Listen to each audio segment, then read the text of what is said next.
สีเสียงผู้ไทยน้องทรงลงเสียงบาดน้องยาวยาวเป็นจังหวะเจ้าเยินเยินสิลำเอิญใส่พี่สายก่อนแล้วเจ้าเอ๋ยเจ้านางใส่เอ๋ยได้ยินฝ่าหำหอมน้องนี่แหงขนิ่มลายฝนตกพอลินลินดินเป็นพอลายลายเป็นห่วงลายได้น้ำอายใส่เอ๋ยอายยังสุขขี้มันจิตใจใส่ยังตั้งเทียงยังขนิ่งหอดน้องทางบ้านแด่บ่สายอายเอ๋ยเจ้าเอ๋ยเจ้านาง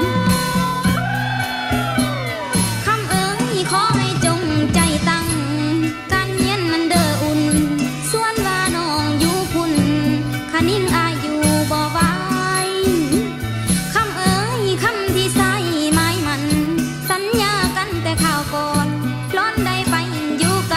ำเมืองพวงยานแต่ลืมยานแต่ลืมน้องแล้วเจ้าเอ๋ยเจ้านางย่านแต่ทางฝ่ายอายสิไม้ซ้อนผู้ใหม่คำเอ๋ยย่านแต่ตัวให้น้องนี่อยู่ท่ามาแล้วอายบ่เอาน้องนาเจ้าเอ๋ยเจ้านางใส่เอ๋ยอายได้ไปอยู่กำนครหลวงอันกว้างใหญ่